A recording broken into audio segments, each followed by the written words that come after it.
Oke, kita memasuki pertemuan yang kelima. Silakan dibuka dengan nyanyi dan doa.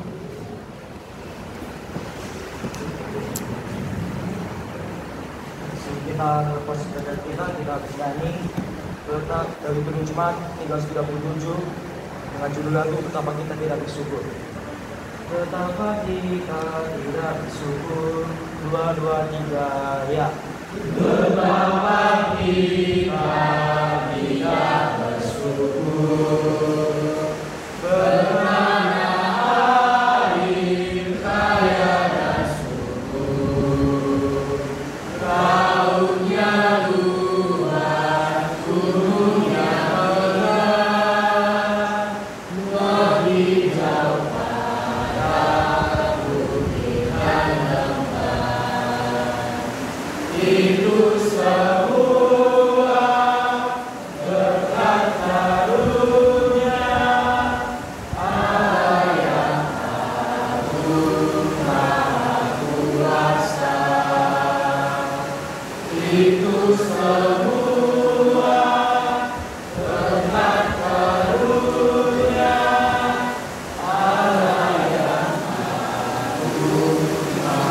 agung maha kuasa. Kita berdoa dalam Yesus bagaimana kita akan berdoa dan mengatakan apa sih iman yang boleh kita lakukan. Sementara mulai posisi kita berdoa dari awal kita akan berdoa kepada Bapa. Juga untuk dosa kami, kita akan bersama dengan Bapa. Dalam Yesus Kristus kami sudah berdoa dan bersyukur. Amin. Oke, kita akan masuk pada topik bahasan kita.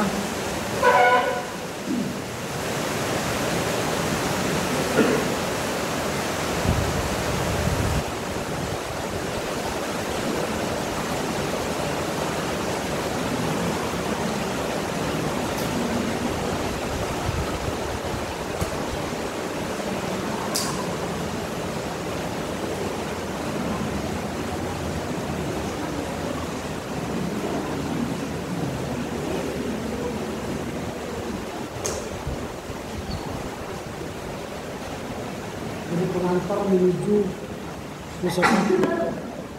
Indonesia. Sebelumnya saya absen ya.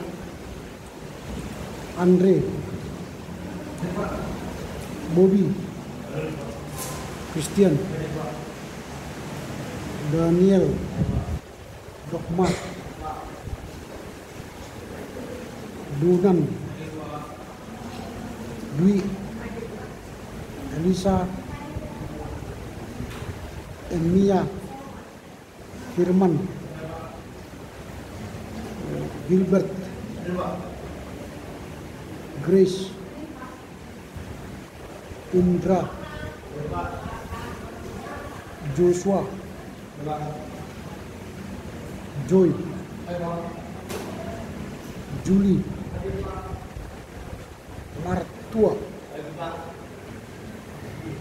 Mentari, Nathanael, Randi Manik, Reni, Reynold, Randi Sinaga, Ria, Sadrak, Samuel. Oke, silakan pentangan yang tiap satu. Absen. Sebelum saya mendalami teks atau topik kita hari ini, saya ingin sampaikan informasi bahwa minggu depan kelas kita, seperti yang satu minggu yang lalu saya sampaikan, kita gabung ke jam 11 dengan kelas C di aula ya, di chapel. Di habis ibadah kita langsung tinggal di sana. Dia akan bergabung dengan kelas C. Topik yang akan kita bahas ialah justification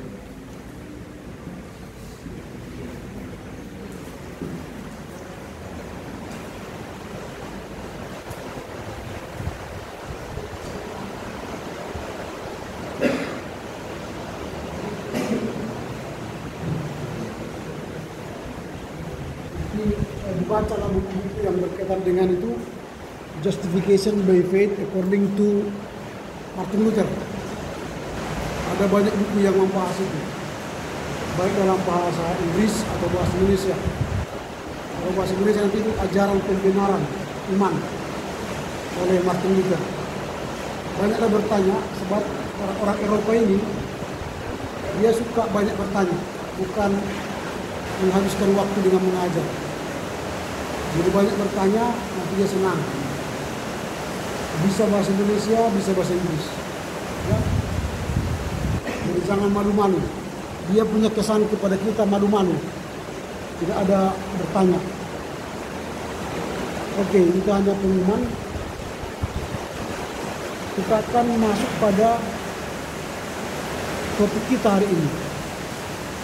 Jadi kata menuju itu berarti itu belum ada atau belum tiba. Kamu di mana sekarang? Menuju kampus. Berarti dia di kampus atau belum? Itu berarti dia sedang on the way, dalam perjalanan menuju kampus. Jadi kalau dikatakan menuju filsafat Indonesia, apakah kita sudah punya filsafat Indonesia? Belum. Jadi memang kita dalam buku-buku yang sudah temukan tidak ada pembahasan mengenai filsafat Indonesia. Ketika misalnya membaca buku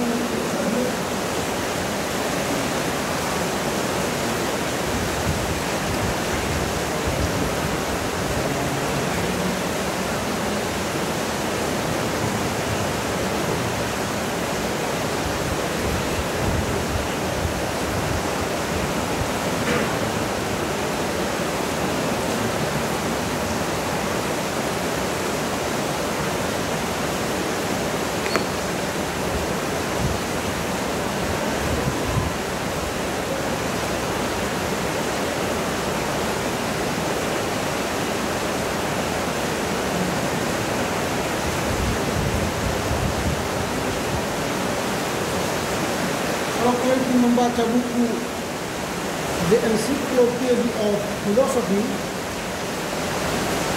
ini terdiri dari 8 jilid, 8 buku. Tebal sekali, yang terdiri dari 1.500 artikel dengan penulis 500 orang. Dari 1.500 ini dan 500 orang penulis dalam buku ini, tidak satu pun ditemukan yang membahas tentang filsafat Indonesia. Bahkan dari 500 penulis tidak ditemukan orang Indonesia, satu orang. Dari Asia hanya 6 orang, yakni dari satu Mesir, satu Persia, dan 4 Cina. Hanya 6 orang Asia dari 1.500 artikel, 500 penulis, berarti 494 orang itu Eropa ini. Sehingga tidak ada filsafat Indonesia. Mungkin kita berkata ini kan ensiklopedia filsafat dunia, jadi ensiklopedia of philosophy dunia. Nah, mungkinlah kita sampai ke level itu. Oke, tidak apa-apa, kita turunkan. Kita baca misalnya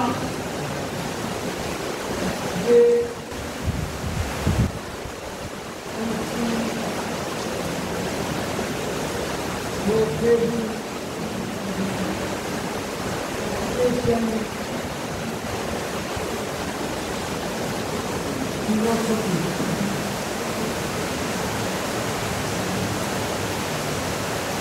Ini sudah Asia. Encyclopedia of Asian Philosophy. Jadi buku-buku, oh bukan encyclopedia, ini dictionary.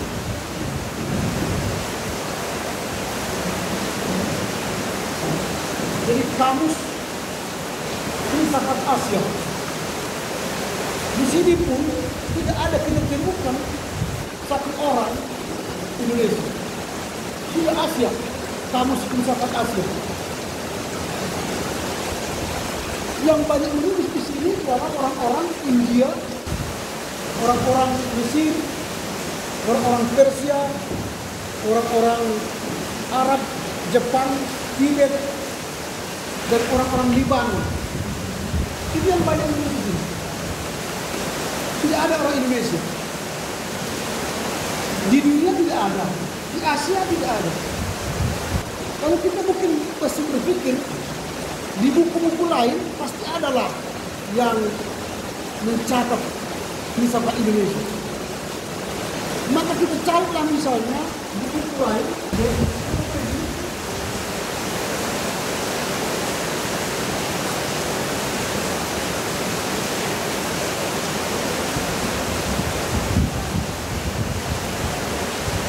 Ensiklopedia Britannica. Ternyata di sini pun tidak ada ensiklopedia Britannica. Kalau kita cari lagi mencapa ensiklopedia,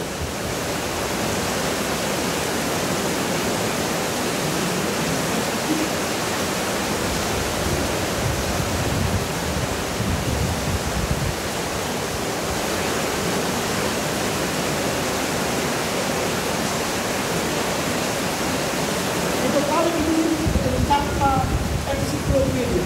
Ini tahun 2005. Ini lagi tahun 2009. Tidak ada juga. Mungkin kita bingung, wah buku-buku ini udah luar negeri semua.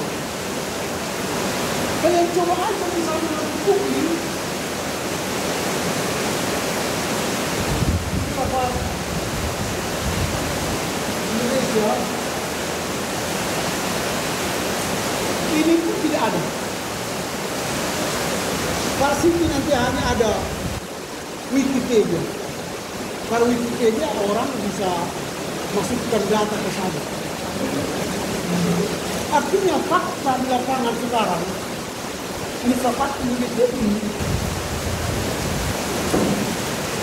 belum banyak dikenal orang.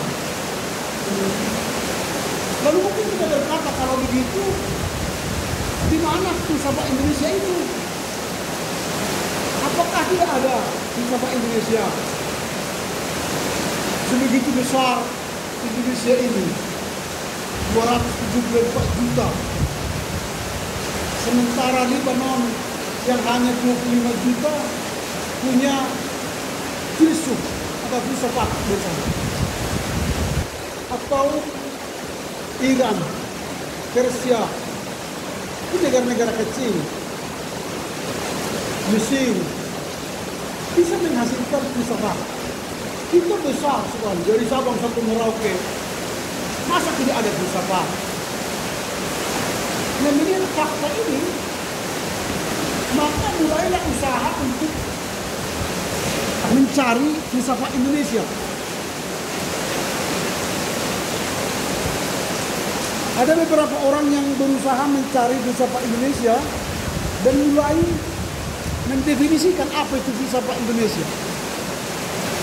Misalnya contoh M. Nasrun.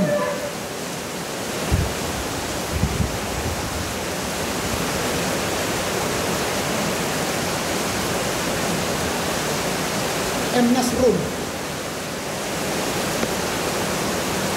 Dia mencoba melihat filsafat Indonesia itu dengan mendudukkan filsafat Barat dan filsafat Timur.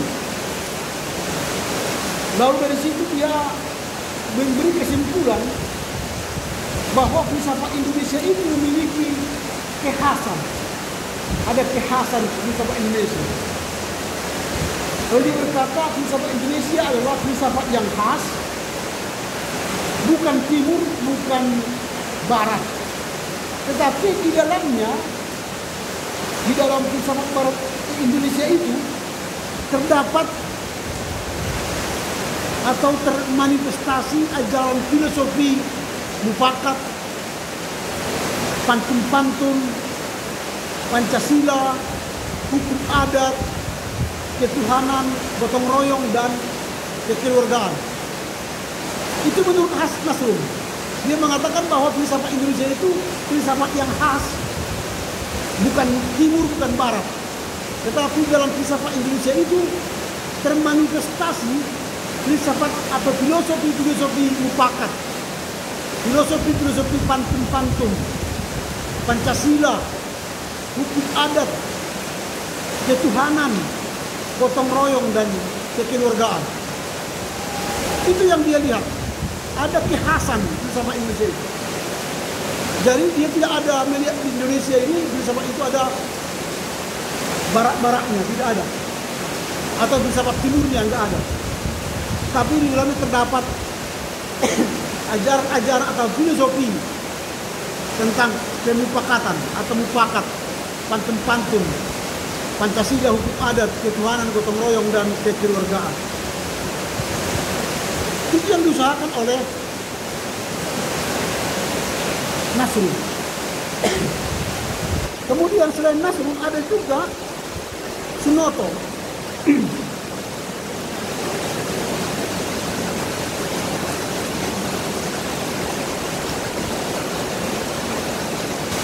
Bagi Sunoto, dia melihat bahwa filsafat Indonesia itu berada pada filsafat kejawaan, filsafat Jawa. Dia melihat filsafat itu berada dalam filsafat Jawa. Filsafat Jawa itu kan penuh dengan kekayaan. Kalau digali filsafat Jawa itu nanti akan kita temukan filsafat Indonesia. Walau dia tidak meneliti kepada filsafat lain. Dia hanya fokus pada filsafat Jawa. Lalu kemudian R. Pramono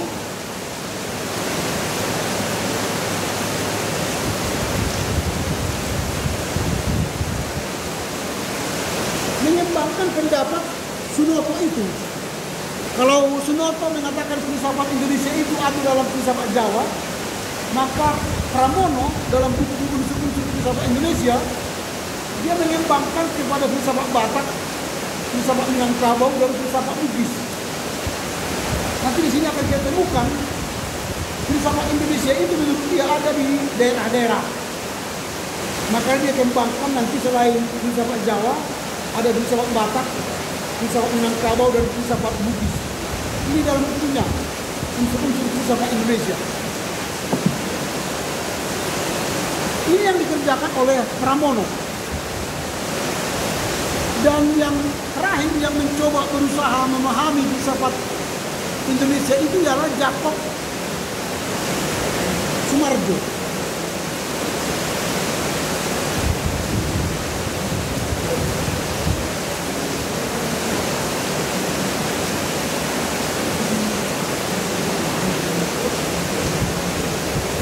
Jakob Sumarjo.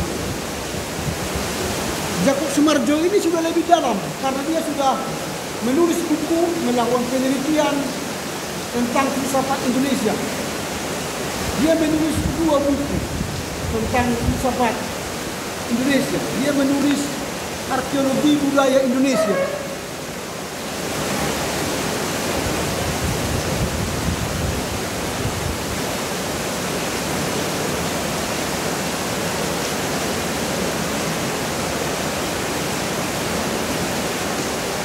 Dalam buku arkeologi budaya Indonesia ini, Sumarjo menyatakan bahwa filsafat Indonesia itu merupakan ringkasan sejarah kerohanian Indonesia. Ringkasan sejarah kerohanian Indonesia yang secara kronologis memaparkan filsafat Indonesia dari era primordial, era kuno, hingga era Madya. Itulah yang dia tulis dalam buku arkeologi budaya Indonesia.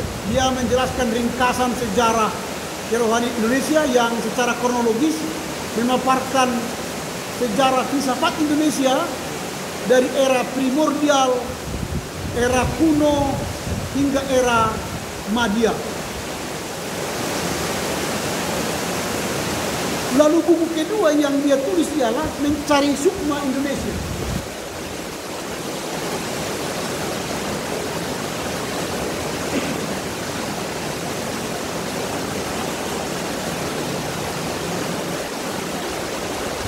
Mencari Sukma Indonesia.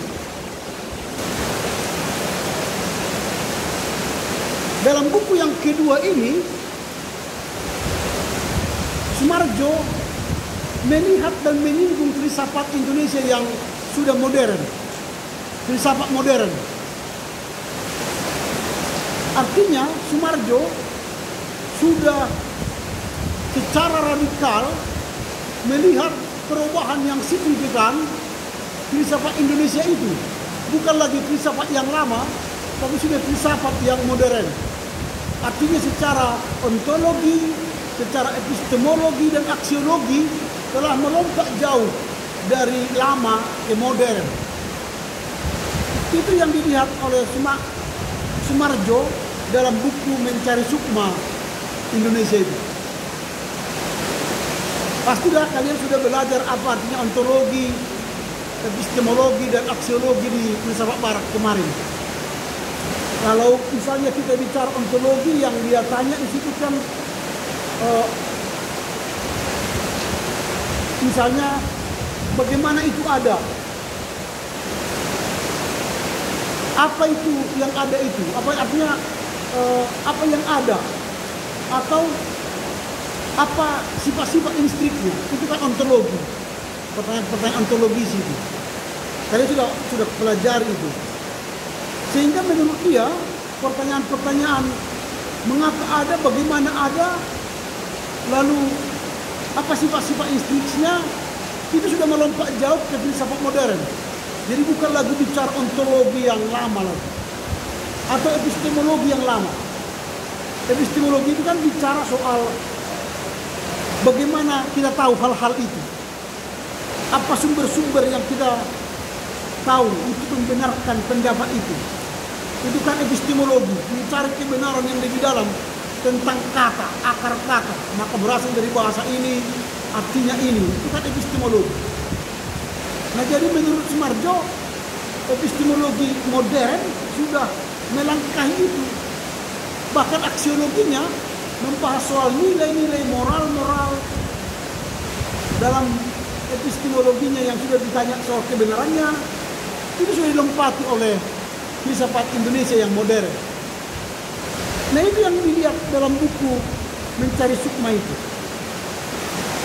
Lalu berdasarkan usaha dan upaya berempat ini, mulailah mereka mengambil sebuah definisi tentang apa itu filsafat Indonesia. Menurut mereka apa itu filsafat Indonesia?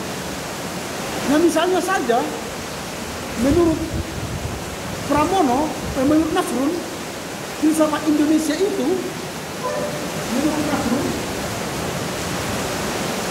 filsafat Indonesia itu adalah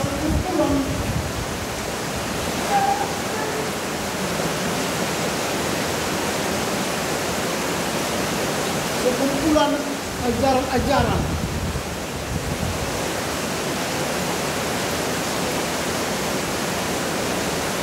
filosofis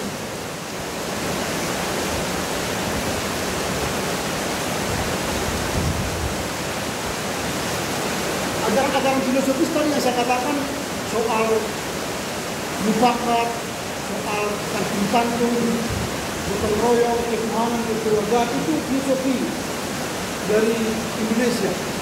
Jadi filsafat Indonesia itu menurut dia sekumpulan ajaran-ajaran filosofi Indonesia asli atau Indonesia asli Indonesia.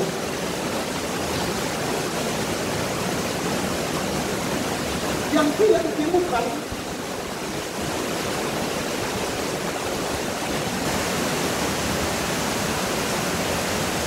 dalam filsafat lain. Itu menurut Nasrun. Dari filsafat Indonesia itu adalah sekumpulan ajaran-ajaran filosofi yang asli, Indonesia yang tidak ditemukan dalam filsafat lain. Misalnya mufakat, gotong royong, Pancasila, kekeluargaan, kampung pantun, itu tidak ditemukan dalam filsafat lain. Sehingga menurut dia itulah filsafat Indonesia. Makanya kita sekarang mulai membangun pantun-pantun. Mau kata sambutan, pantun dulu. Mau habis kata sambutan, pantun dulu. Itu kan sudah tradisi di sini kan. Kata sambutan dari ketua. Bukan cepat, bukan gabus, makin cepat, makin bagus katanya kan. Itu kan pantun-pantun. Atau orang Indonesia, orang Batak aja suka pantun kan. Dia selalu membuat ucapan-ucapan seperti yang dikatakan keputus juru-juru gitu kan. Hayu sejak keus, hau gala-gala pancakitan di sejak keus. Dia mengalahkan musima di pasu-pasu Yesus. Itu contoh. Itu tidak dimiliki oleh filsafat Barat dan filsafat Timur lain, tidak dimiliki oleh China. Itu khas Indonesia. Ada lagi filsafat Toba, filsafat Semalungun, filsafat Karo, atau pantun Deli kan. Pantun Deli itu kan enak mendengarnya. Kalau ada sumur di ladang, boleh kita menumpang mandi. Kalau ada umur yang panjang, boleh kita berjumpa lagi. Nah, itu kan enak. Itu pantun.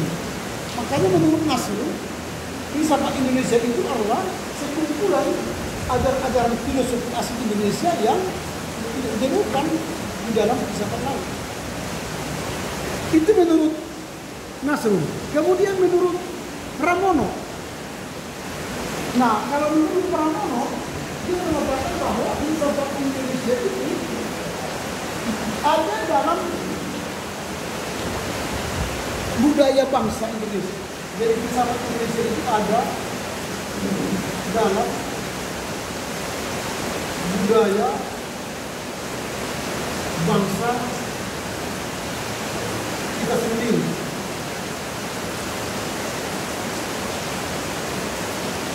Jadi filsafat itu ada dalam budaya bangsa kita sendiri yang terkandung dalam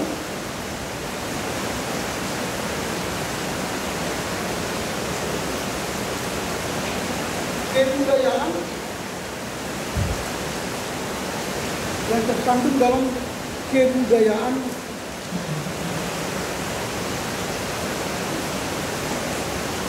kita sendiri, kebudayaan kita sendiri, atau kebudayaan daerah. Itu menurut dia. Jadi filsafat Indonesia itu merupakan hasil dari budaya bangsa kita. Tadi kan dia mengatakan ada filsafat Batak, filsafat Minangkabau, filsafat Bugis. Jadi filsafat itu ada di dalam budaya bangsa kita yang terkandung dalam kebudayaan daerah itu, kebudayaan kita sendiri. Ada kebudayaan Jawa, kebudayaan Minang, kebudayaan Batak, kebudayaan Bugis, kebudayaan Sulawesi, kebudayaan Papua. Disitulah filsafat itu. Itu menurut Pramono. Sementara menurut Jakob Sumarjo, dia mengatakan bahwa filsafat itu ada dalam pemikiran primordial. Filsafat Indonesia itu ada dalam pemikiran primordial.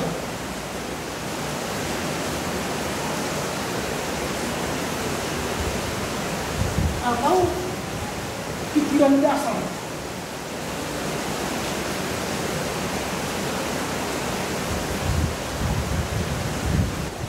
Yang menstruktur.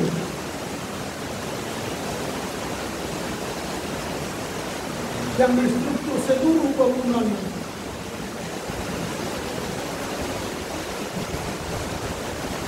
budaya, seluruh bangunan karya budaya.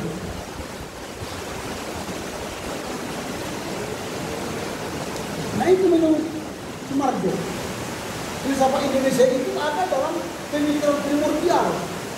atau pemikiran dasar yang menstruktur atau membangun seluruh bangunan karya budaya. Jadi budaya kita itu punya struktur, membangun karakter kita. Jadi budaya itu membuat kita berfilsafat. Nah misalnya saja kalau kalian melihat orang-orang Jawa, pasti kalian melihat dia cantik, ya, halus, kulitnya. Itu karena budaya mereka yang membangun mereka seperti itu. Karena makanan mereka setiap hari lalapan, sayur-sayuran, tahu tempe, oncom, ya. Itu yang mereka mau makan. Budet itu kan di kita apa namanya nangka. Itu yang mereka makan. Jadi makanya mereka kulitnya halus, mukanya lonjong, cantik. Ya. Sementara kita Batak yang kita makan ikan teri, ikan nasi, iya kan, gambas. Lalu B1, B2, makannya semua. Nah akhirnya bersegi-segi, segi 5 lagi. Sayur kita nggak ada, sayur kita paling ubi kayu, besi yang kuat. Maka kulit kita seperti besi. Tegang semua. Itu kan karakter dari budaya. Itu pikiran-pikiran primordial atau pola dasar dari pikiran kita yang menstruktur seluruh karya-karya budaya. Nah misalnya lagi kalau orang Batak itu kan kalau misalnya kalian menulis sebuah huruf beda dengan orang Jawa. Kalau huruf Jawa itu, kalau misalnya mereka ingin membuat huruf itu supaya mati, maka huruf-hurufnya nanti dia seperti pangkul. Misalnya ini, pangkul. Ini ada huruf pangkul. Ini huruf pangkul. Itu huruf supaya mati. Kalau misalnya dia ma, supaya jangan ada ma, supaya M, dia harus pangkul. Supaya M. Sama seperti kalau Batak, misalnya kalau ini kan ma, supaya dia jadi ram, kita harus matikan. Pangorak. Kalau orang Jawa tidak ada pangorak, tapi pangkul mematikan. Tapi kita pangorak. Jadi kalau orang Batak itu supaya menghentikan dia, senggaklah, berhenti.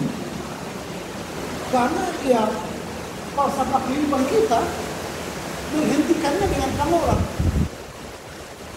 Itu karakter. Kalau orang Jawa enggak, dia tidak mau marah. Mas, enggak apa-apa orang-orang, monggo. Tapi setelah gini, tangannya gini langsung. Karena di sininya kan tulang ada gumpalan di sini. Kalau kalian lihat di sini ada gumpalan. Tadi dia menggemas. Beberapa juga. Itu. Bagi mereka musuh itu tidak perlu lawan. Musuh itu ya bersahabatlah dengan musuh. Sama seperti ada katak ini masuk katak ini, masukkan air, masuk katak ini. Tak perlu dia mengusik katak, masuk semua katak itu dia perlu yang tentu bagi dia selalu sini bibitkan pasang api di sini. Lalu lama-kelamaan katak itu merasa senang dia di dalam kuali ini. Tapi lama-kelamaan apinya makin membuat airnya panas, airnya mati sendiri. Itu prinsip orang Jawa. Kalau kita enggak, dia perlu mati tempat. Nyala. Ini orang Batak kan. Bikinnya hebat dia. Itu beda karakter kita, struktur primordial kita, pola dasar pikiran kita yang membangun karya budaya itu. Itu. Misalnya lagi soal geografis. di Jawa itu kan datar. Kalau manggil orang nggak perlu suara keras. Mas, di sini lu mas. Dia dengar itu karena dia terbiasa panggilan yang halus-halus, bahasa halus-halus. Pakai mic pun dia bahasa halus. Saudara-saudara, kita berkumpul pada sore ini. Cuma pakai mic pun nggak kedengaran. Tapi orang lain bisa dengar. Ya itu tradisi mereka. Tapi coba kita, kalau kalian panggil, Bapak, makan, ya. Tapi di daerah bung.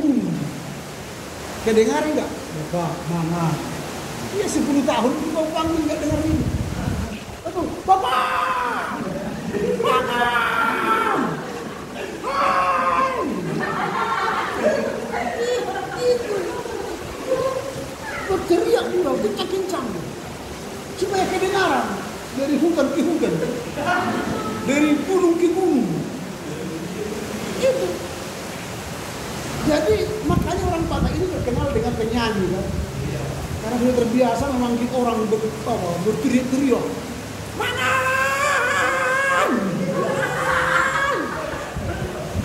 Jadi akhirnya paru-parunya melebar. Jadi kalau bernyanyi dia terbiasa karena sudah bisa menahan nafas. Tapi kalau orang-orang Jawa nggak bisa, karena nggak terlatih menahan nafas. Dia megap nggak bisa. Itu sama itu kalau kalian misalnya mendengar anak-anak menangis, biarkan aja menangis supaya paru-parunya membesar. Nanti kalau sudah dewasa dia pasti jadi bisa menyanyi. Memang orang tua dulu orang di Batak mana mungkin dia apa mah tidak mungkin nangis di situ berat. Diam sendiri nanti ini. Itu filsafat, semua filsafat. Itu yang filsafat primordial yang membangun pola dasar pikiran kita, yang menstruktur karya-karya budaya. Itulah menurut Sumarso. Nah, berdasarkan galian mereka itu, upaya-upaya mereka melihat menuju filsafat Indonesia itu, maka terciptalah definisi dari filsafat Indonesia. Apa itu filsafat Indonesia? Filsafat Indonesia adalah usaha untuk mengidentifikasi. Usaha untuk mengidentifikasi, menganalisis, dan mengembangkan. Jadi itulah filsafat Indonesia. Filsafat Indonesia itu adalah usaha untuk mengidentifikasi, menganalisis, dan mengembangkan gagasan-gagasan filsafat. Jadi filsafat Indonesia adalah usaha untuk mengidentifikasi, menganalisis, dan mengembangkan gagasan-gagasan filsafat yang berasal dari Indonesia. Itulah filsafat Indonesia. Jadi filsafat Indonesia, saya ulangi, adalah usaha untuk mengidentifikasi, menganalisis, dan mengembangkan gagasan-gagasan filsafat yang berasal dari Indonesia. Artinya filsafat Indonesia itu mencoba menjawab pertanyaan-pertanyaan mendasar yang fundamental tentang eksistensi, kebijaksanaan hidup, moralitas, nilai-nilai dalam budaya kita. Itulah filsafat Indonesia. Jadi filsafat Indonesia itu hendak menjawab pertanyaan-pertanyaan fundamental yang mendasar tentang eksistensi, kebijaksanaan hidup, moralitas, dan nilai-nilai dalam konteks budaya Indonesia. Dengan melihat itu, maka akan kita lihat nanti apa itu karakteristik dari filsafat Indonesia. Karakteristik filsafat Indonesia ialah mencerminkan khasanah budaya Indonesia. Karakteristiknya ialah mencerminkan khasanah budaya Indonesia yang kaya dan beragam. Itulah karakteristik filsafat Indonesia. Karakteristik filsafat Indonesia adalah mencerminkan khasanah budaya Indonesia yang kaya dan beragam. Itulah karakteristiknya. Ada budaya-budaya yang beragam, bermacam-macam dari berbagai daerah di Indonesia. Kemarin sudah saya katakan ada 103 suku bahasa. Berarti ada 103 keanekaragaman budaya kita. Itulah karakteristik Indonesia. Jadi tidak bisa kita katakan karakteristik Indonesia itu, filsafat Indonesia itu satu. Tetapi bermacam-macam. ada 103 bahasa daerah. Berarti ada 103 karakteristik daripada filsafat Indonesia itu sendiri. Beda dengan Barat, mereka kan tidak bermacam-macam. Satu aliran, misalnya aliran Platoisme, aliran Arianisme, kira-kira begitu. Tapi kita banyak sekali. Itulah karakteristik daripada filsafat Indonesia. Kemudian konteks historis filsafat Indonesia itu tergantung dari penjajah yang datang ke Indonesia. Itu secara historis filsafat Indonesia. Maka dia tergantung pada penjajah yang datang ke Indonesia. Penjajah yang datang ke Indonesia ada 3, Belanda, Jepang, dan Inggris. Jadi karakteristik atau sifat atau sejarah filsafat Indonesia itu tergantung dari penjajah yang datang ke Indonesia. Selama masa Belanda menjajah kita, filsafat kita ialah filsafat penjajah. Filsafat yang memecah belah, divide et impera, pecah belah dulu baru kuasai. Itulah filsafat yang dibangun. Tetapi ketika Jepang yang 3,5 tahun itu berada di Indonesia, maka filsafat kita ialah filsafat kerja. Karena mereka kerja, workaholic. Makanya orang Jepang itu selalu berusaha bekerja. Makanya mereka keringat waktu bekerja. Tapi kalau orang Indonesia keringat waktu makan. Waktu makan kita keringat. Kalau orang Jepang enggak. Waktu kerjanya mereka keringat. Kita waktu kerja enggak keringat. Itu aneh. Itulah bedanya. Nah kalau sejarah penjajahan Inggris, kita tidak lama dijajah Inggris. Tetapi penjajahan Inggris itu selalu mentransfer knowledge. Mereka, setiap negara jajahan mereka itu biasanya mereka transfer bahasa mereka. Coba lihat Malaysia, pandai bahasa Inggris. Filipina, pandai bahasa Inggris. India, pandai bahasa Inggris. Dan coba lihat Indonesia yang dijajah oleh Belanda 3,5 abad, 350 tahun. Adakah bangsa Indonesia yang tahu bahasa Belanda? Tidak ada. Yang tahu hanyalah raja-raja adat atau Hop de Mang. Itu aja yang tahu bahasa Belanda. Yang lain-lain masyarakat ini mereka tidak mau ajari bahasa Belanda supaya mereka bisa memecah belah dan menguasai. Itu. Jadi sejarah filsafat Indonesia itu terdiri dari 3 mazhab itu, karena ada penjajahan Belanda, penjajahan Jepang dan Inggris. Itu secara historis. Dengan demikian kita telah melihat tadi bagaimana upaya-upaya dari Nasrun, Pramono, Tito, Jakob Sumarjo. Maka kita melihat bahwa upaya menuju filsafat Indonesia itu sampai sekarang masih dalam proses. Artinya semogalah dengan adanya upaya-upaya itu filsafat Indonesia semakin dikenal di Asia atau terkenal di seluruh dunia. Nah ini sekarang, jadi filsafat Indonesia, kalau kita katakan menuju filsafat Indonesia, itu berarti ada langkah awal menuju sebuah filsafat Indonesia, atau langkah-langkah awal untuk mengembangkan filsafat Indonesia. Kalau misalnya Pramono dia mengembangkan filsafat Batak, Minangkabau dan Bugis, lalu Sunoto tadi filsafat Jawa, yang lainnya kita harus mengembangkan filsafat itu. Makanya dalam pelajaran kita selama studi filsafat ini, kita akan menggali banyak sekali tradisi-tradisi budaya Indonesia yang bisa kita kembangkan menjadi sebuah filsafat Indonesia. Itu yang kita lihat kalau dikatakan menuju filsafat Indonesia. Sampai di sini ada kira-kira pertanyaan? Ada pertanyaan? Silakan.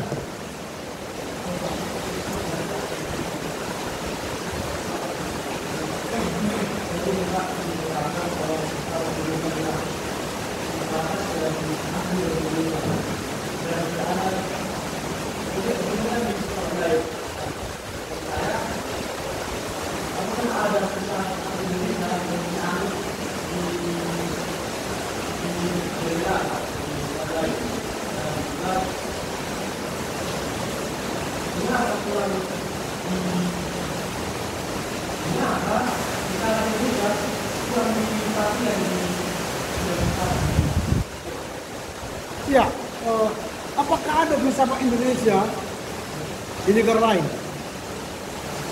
Dari definisi yang dibuat Nasrul tadi, karena filsafat Indonesia itu filsafat yang khas, yang tidak dimiliki di negara lain, tapi dia asli Indonesia, maka kemungkinan tidak ada. Kalaupun ada sekarang, itu karena mereka belajar dari filsafat Indonesia. Misalnya filsafat Pancasila. Tidak mungkin itu digunakan oleh Amerika. Yang menggunakan itu kan pasti hanya Indonesia. Filsafat Pancasila. Tapi nilai-nilai Pancasila pastilah ada di negara-negara lain. Coba sekarang pergi ke Belanda misalnya. Pergi ke Jerman. Nilai-nilai filsafat Pancasila itu sudah hidup di sana.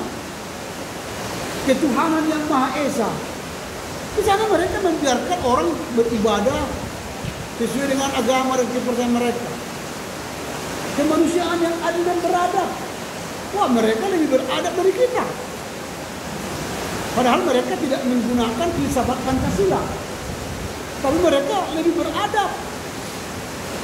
Kalau di sana misalnya anak-anak tidak boleh disuruh beli rokok sebelum dia usia 17 tahun. Siapa orang tua menyuruh anaknya membeli rokok usia anaknya di bawah 17 tahun, orang tua itu dipenjara. Di luar negeri itu beradab kan? Kita baru bisa jalan, beli dulu rokok bapak kan? Baru bisa berjalan, beli dulu rokok bapak. Lalu sisanya itu ada balikannya, ambillah sama kau itu. Itu kan teori sogok. Jadi sejak anak-anak kita sudah memberi sogok kepada anak-anak kita supaya besok-besok dia mau kita suruh beli rokok. Karena apa? Dia akan mendapatkan sisanya. Itu mental korupsi. Mental korupsi. Dan mengajari anak berperilaku jahat.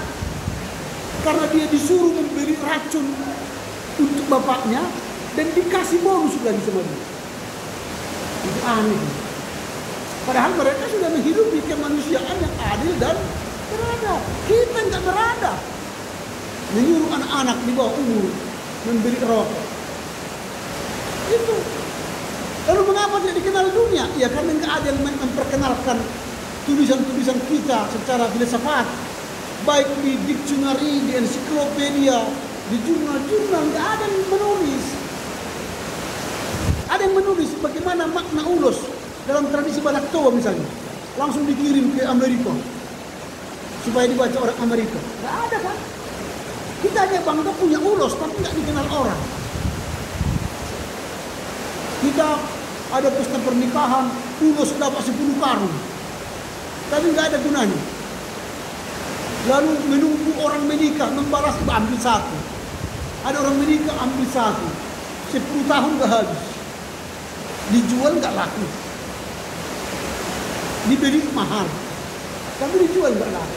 Akhirnya tunggu orang menikah lah supaya kita mengulosi. Ya itu nggak ada nilainya. Begitu ya. Ada lagi.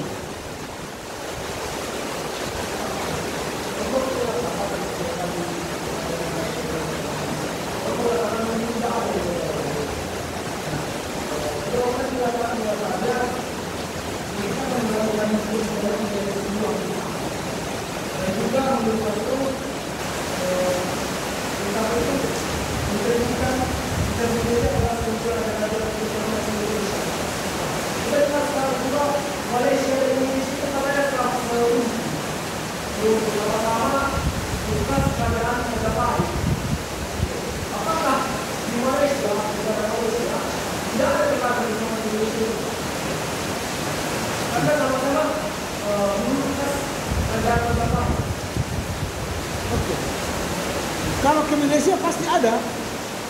Pasti ada. Makanya banyak orang Malaysia yang mengklaim milik mereka tradisi kita. Mereka sudah berani mengklaim gondang itu tradisi Malaysia. Kalau kita tidak cepat, bisa kita ditikung mereka, diambil mereka semua tradisi kita. Batik pun mereka sudah mulai ambil. Mereka mengatakan batik itu milik Malaysia. Hebat kan? Itu karena apa? Kita tidak berani mempatenkan budaya kita menjadi milik kita. Itulah makanya perlu kita mempatenkan milik kita ini sebagai bagian yang tidak bisa diambil alih oleh orang lain lagi. Kita dengan Malaysia sekarang adu cepat nih. Kadang-kadang kita kalah dengan Malaysia. Di Malaysia sekarang ada Kampung Minang, ada Kampung Jawa di sana. Di kita nggak ada Kampung Malaysia. Lalu orang-orang Minang yang di sana melaksanakan budaya Minang, akhirnya mereka klaim itu budaya Malaysia, bukan budaya Indonesia. Hati-hati loh. Sama seperti sekarang orang Cina di Indonesia, mereka kan sudah dianggap pribumi. Dulu kan WNI mereka, Cina. Sekarang nggak lagi. Mereka sudah suku di Indonesia, suku Cina. Lalu ketika misalnya mereka punya atraksi barongsai, kita klaim menjadi milik Indonesia, bisa saja. Tapi kita nggak mungkin lagi karena Cina sudah mempatenkan barongsai milik mereka. Itu. Jadi Malaysia sekarang cepat membuat paten-paten daripada alat musik, tradisi-tradisi. Kita masih terlena kafir-kafirun. Baru kemarin film Peace on Lisan keluar, langsung dikatakan dilarang memutar film Peace on Lisan. Itu aja kerja kita. Iya kan? Kalian sudah tonton film itu? Hah? Saya kan sudah share itu supaya jangan sempat di-ban pemerintah. Sekarang nggak bisa lagi tonton Peace on Lisan. Itu kan versi Kristen. Lalu mengapa mereka ribut? Kecuali kita buat versi Kristen tapi isinya Islam, itu yang salah. Ini versi Kristen, nabinya Nabi Abraham. Lalu mereka marah. Mengapa tidak seperti Islam? Ya beda lah, versinya versi Kristen. Mana mungkin versi Islam? Logika kotor itu kan, logika yang tak jalan. Sama seperti kalau kita menonton misalnya Ajab dan Sengsara. Apakah kita terganggu dengan film Ajab dan Sengsara? Ya Allah. Silakanlah. Terserah Ajab dan Sengsara. Kita mau tonton, tak tonton, tak usah. Tidak mengganggu iman kita itu. Iya kan? Jadi tak usah usik dengan film orang. Kalau menolong imanmu tonton, tak menolong imanmu buang. Kenapa rupanya? Mengapa tidak film-film porno itu dia tutup? Ternyata dia nikmati juga kan? Itu persoalannya. Enggak dia tutup itu. Kenapa film-film rohani dia tutup? Aneh. Gitu ya. Oke, kita lanjutkan. Sekarang kita akan berpikir mazhab, sumber dan tokoh filsafat Indonesia.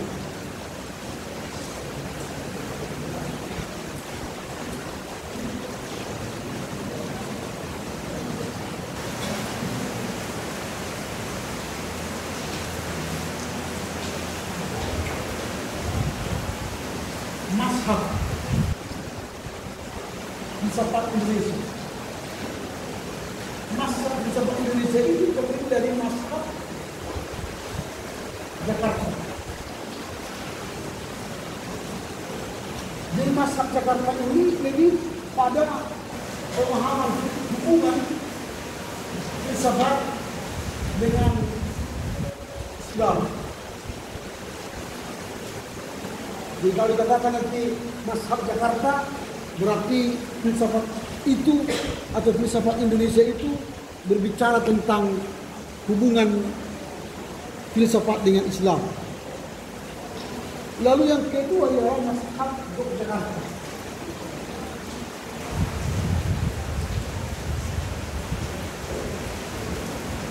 Kalau bicara mazhab Yogyakarta itu bicara soal filsafat Jawa yang kaya itu.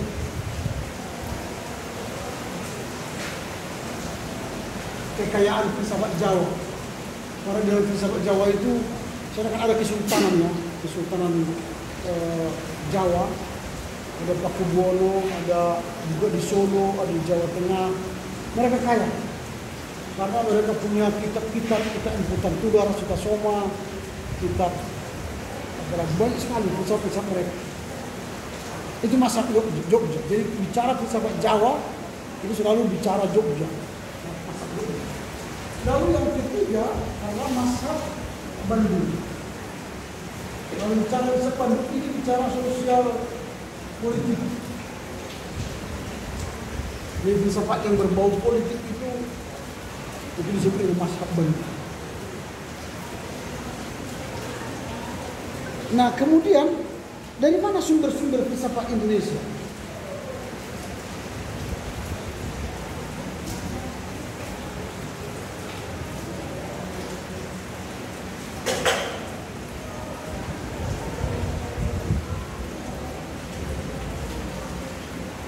Sumber-sumber filsafat Indonesia ini yang pertama agama. Yang jelas agama Islam. Bagaimana agama-agama yang ada di Indonesia, Islam, Hinduisme, Buddhisme, memiliki pengaruh yang kuat dalam filsafat Indonesia. Apalagi filsafat agama ini sudah masuk dalam pemikiran tentang nilai ya, pemikiran-pemikiran sampai kepada pemerintahan. Juga ada perda-perda syariah kan, mewajibkan pakai baju juga agamis, atau perda-perda agama yang diterapkan di beberapa daerah. Semua sekarang kan sudah perda-perda, ada bank syariah, ada apa lagi? Semua pakai syariah lah. Bentar lagi ada hotel syariah, kan? Ada hotel syariah kan? Kenai, ada musik salon syariah, gubernur syariah, presiden syariah, macam-macam. Yang kedua ialah budaya lokal.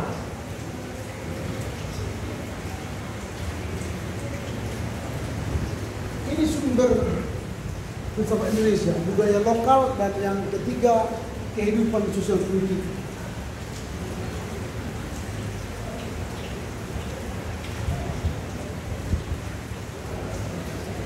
Ini yang menjadi sumber filsafat kita.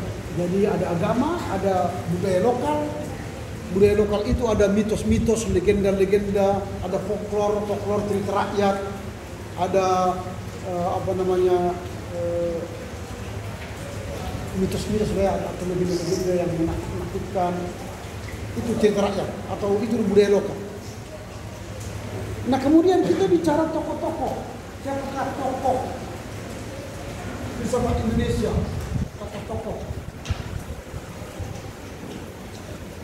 Tokoh-tokoh filsafat Indonesia itu ada H.B. Yassin. Kalau pernah dulu dengar H.B.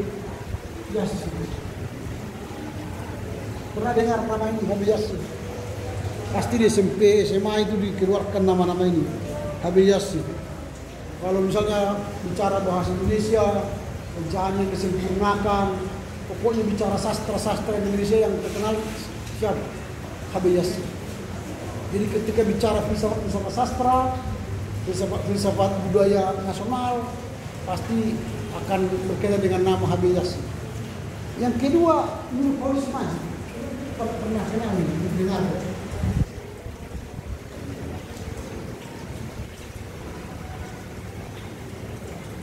Nurul Majid ini adalah pemikir Islam, dan dia menggabungkan pemikiran Islam dengan pemikiran modern, sehingga dia disebut dengan filsafat Islam dan modernitas. Jadi kalau bicara pemikiran-pemikiran Islam, yang modern, pastilah itu populisme. Bagaimana dia melihat agama Islam dengan modernitas. Makanya dia disebut dengan pemikiran filsafat modernitas Islam. Yang ketiga, pasti kenal juga Sujat Moko.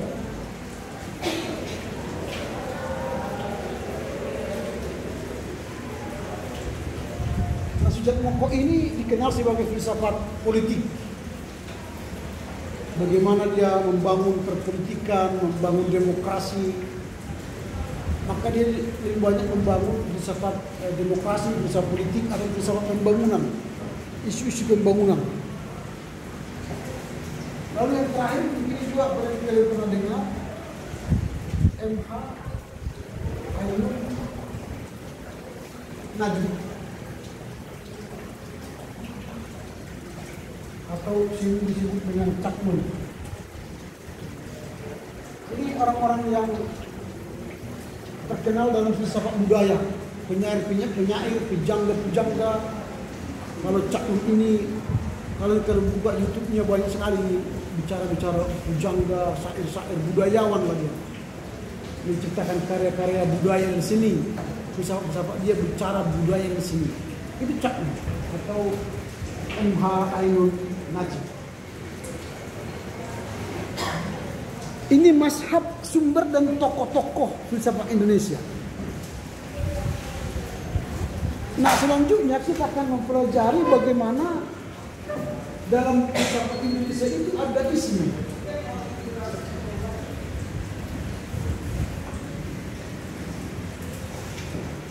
Isme itu paham. Bagaimana paham-paham yang ada dalam filsafat Indonesia. Dalam filsafat Indonesia, saya katakan tadi, yang menunjuk ini adalah paham Islamisme.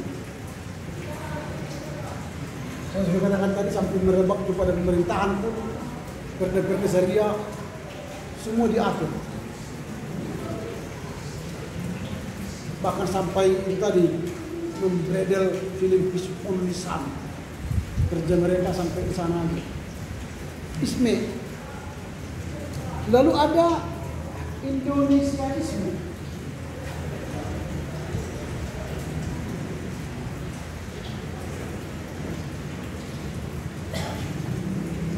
Ini paham tentang bagaimana pentingnya menjaga dan mengembangkan identitas nasional Indonesia. Jadi harus bangga menjadi Indonesia. Ini dalam filsafat Indonesia sangat dikembangkan. Jadi NKRI itu harga mati. Kalau tidak, nanti terjadi disintegrasi, perpisahan. Seperti Timor Leste udah berpisah dari kita kan. Tapi kita di sana di dunia, negara yang besar, tapi terhindar dari disintegrasi, perpecahan. Tidak seperti India yang pecah, Soviet yang pecah. Kita masih terus bertahan. Yang saya katakan tadi, bahasa nasional kita ada. Lalu ada nasionalisme.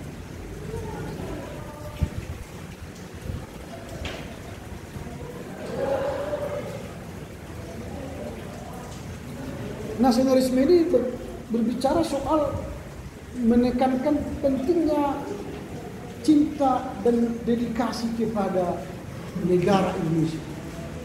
Jadi kemana pun kita pergi, entah ke luar negeri, tetap harus menjaga baik Indonesia. Nasionalisme kita harus terjaga. Hanya ada lagu wah lalu menjaga.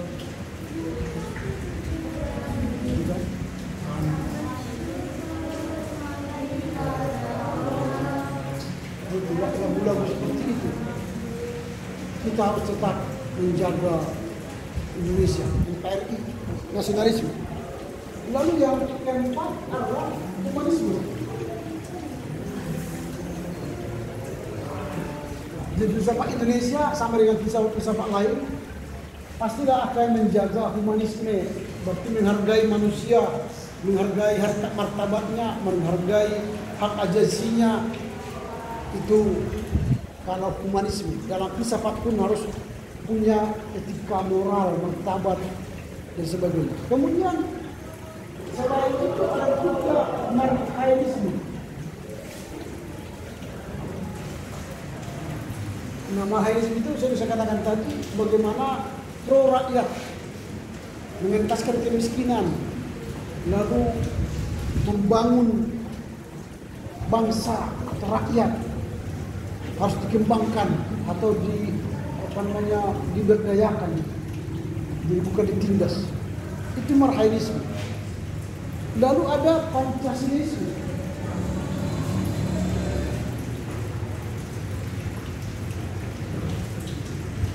Jadi setiap dasar dari organisasi, dasar persekutuan kita harus memegang teguh ideologi negara Pancasilaisme. Makanya kalau ada tata kerja, tata gereja selalu mencantumkan dasar negara, ajas bernegara, Pancasila. Kami mengaku Pancasila. Jadi filsafatnya Pancasila.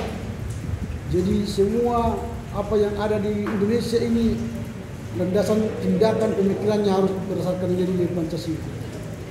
Lalu ketujuh, pluralisme.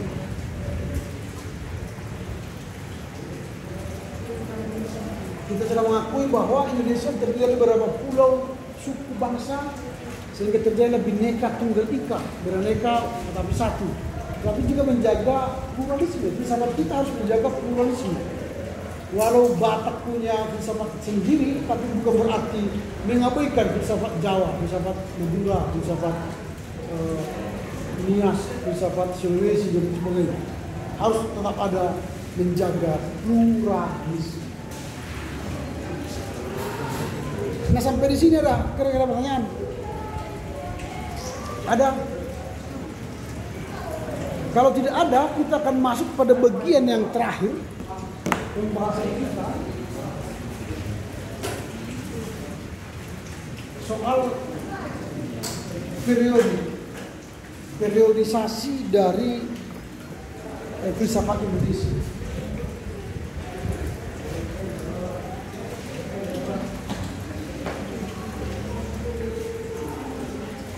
Nah, periodisasi filsafat Indonesia ini tidak sama dengan filsafat Barat.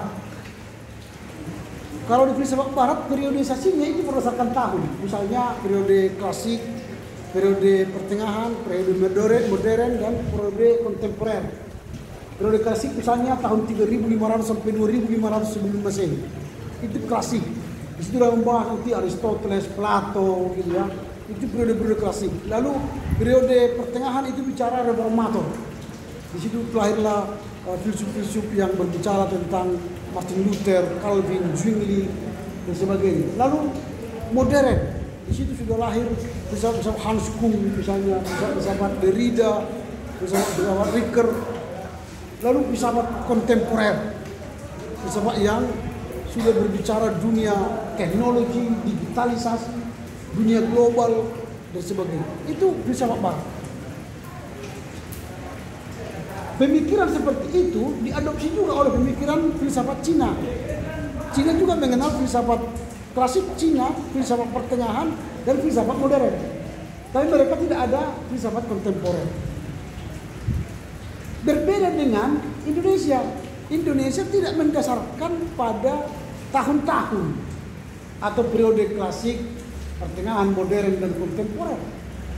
Tapi periode filsafat Indonesia itu tergantung pada situasi dan perkembangan. Situasi dan perkembangan zaman. Makanya periode dari filsafat Indonesia itu dimulai dari periode masa pra-kolonial.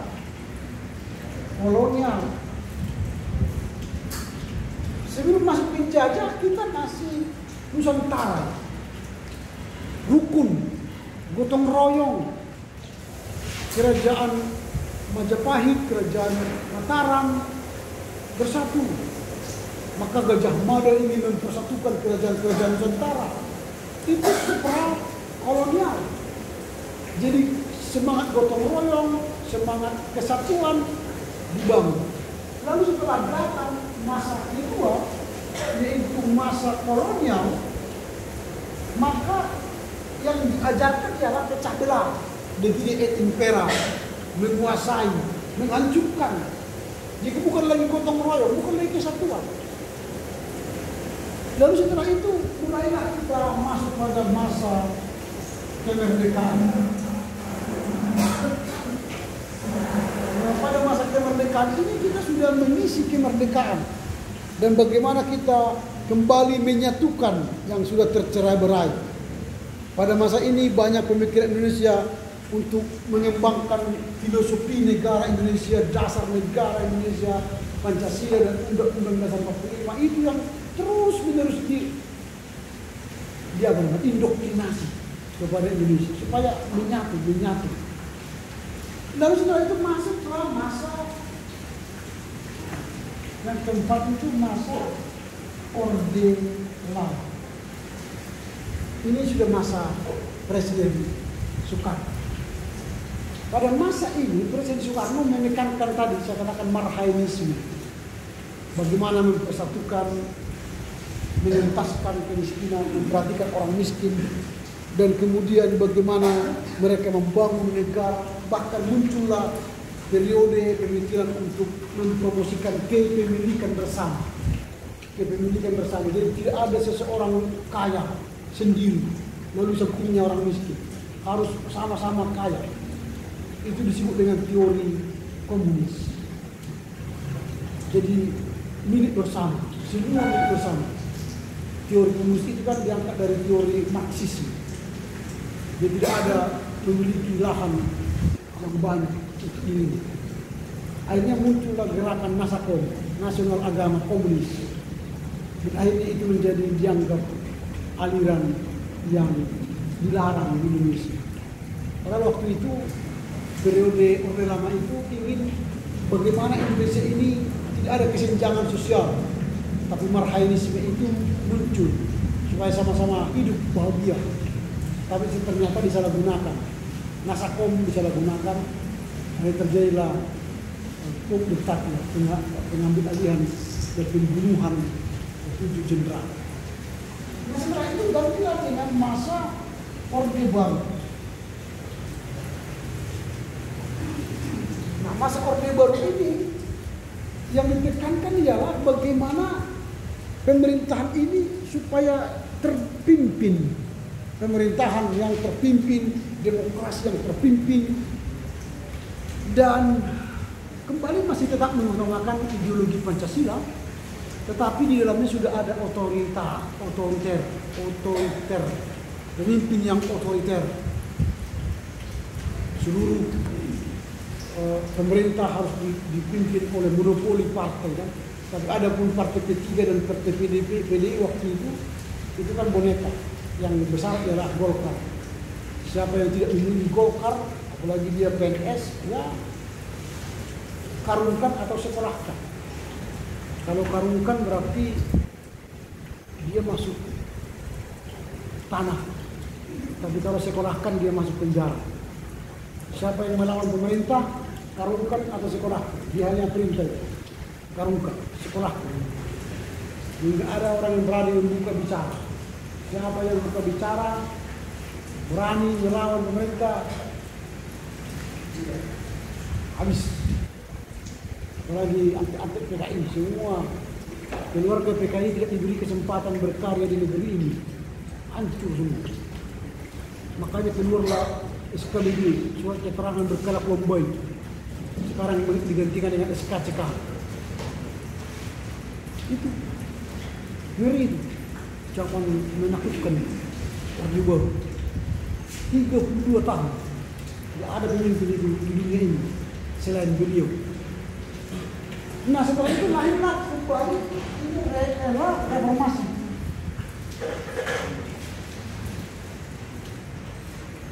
Era reformasi. Masa reformasi. Di masa reformasi itu tumbanglah Soeharto, maka mulailah rejim baru. Artinya pertukaran massa di mana bebaslah orang menyampaikan pikiran-pikiran, bebaslah semuanya di Indonesia. Pada masa itu bebaslah siapapun, bebaslah ISIS, bebaslah FPI, bebaslah HTI di Indonesia. Telah menjamurnya di Indonesia ini semuanya. Menjamur. Di mana-mana terorisme, di mana-mana. FPI itu seperti tentara negara. Apalagi musim puasa, semua mereka bisa merazia semuanya dirazia. Mulai tempat maksiat sampai rumah makan. Itu makanya banyak di rumah makan kan. Selamat menunaikan ibadah puasa, tapi di bawah banyak kaki. Itu banyak. Selamat menunaikan ibadah puasa, tapi di bawah kaki banyak. Lalu keluar dari situ. Baru setelah 100 meter baru dia pasang itu meja kan. Karena nggak tahan. Pengeluaran terbanyak pada masa di Indonesia keluarga era pada masa puasa. Itulah pengeluaran terbanyak keluarga. Karena di rumah dia puasa, di luar dia makan. Lalu malam digantikan menjadi masa-masa makan, siang jadi masa tidur. Nah, karena terbalik nih. Jadi malam dia makan sampai jam 4. Habis itu tidur, bangun dia makan lagi. Double pengeluaran. Makanya kalau rumah makan paling sukses itu pada masa puasa. Paling banyak meraup tidur. Lalu yang terakhir adalah masa kontemporer. Nah, kontemporer ini suka tidak suka kita masuk pada filsafat Indonesia yang menghadapi kemajuan teknologi, isu-isu global yang harus kita sikapi secara filsafat. Jadi era digital, era industri 4.0, era masyarakat 5.0 harus kita jawab dengan filsafat-filsafat modern kita. Inilah filsafat Indonesia yang bisa kita lihat sampai sekarang. Oke, habis materi saya. Ada pertanyaan sampai di sini? Kalau tidak ada, kita bertemu minggu depan pada pukul 11.15 di CAP. Bacalah buku-buku yang berkaitan dengan pembenaran menurut Luther, atau bisa saja pembenaran menurut Calvin, ya, supaya nanti ada diskusi yang menarik dengan Dr. Peterson. Justification by faith according to Calvin atau John Wesley. Terserah. Oke, silakan siapa yang menutup dengan nyanyi dan doa.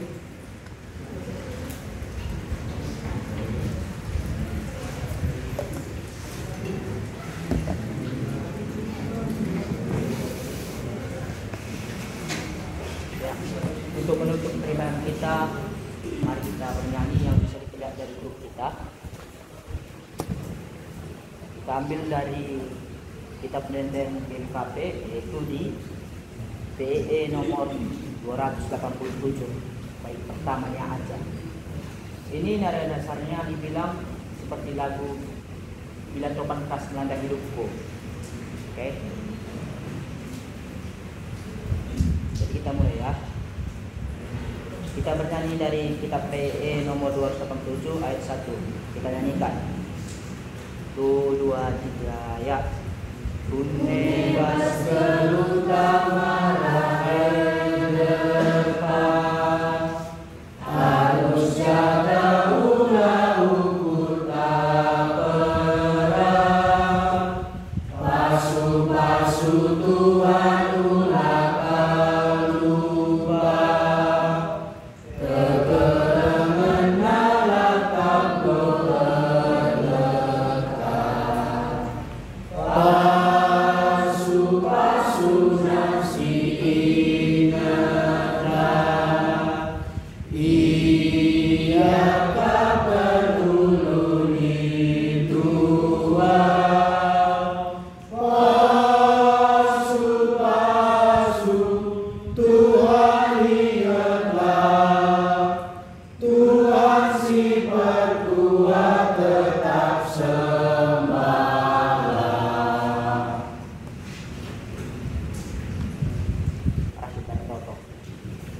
Larang hari kami nakatan buti mawan Tuhan, basuari sendah kami menggaulung gunakan pembelajaran kami. Pelajaran kami telah pasulu telah banci dari kami ku kegiatan kami selalu hari ini. Baca sirang mulik kami ngarang kami pasu kami telah pas kedalam tetap dijaga dulu sampai Tuhan, amin. Amin. Oke, terima kasih ya. Selamat sore.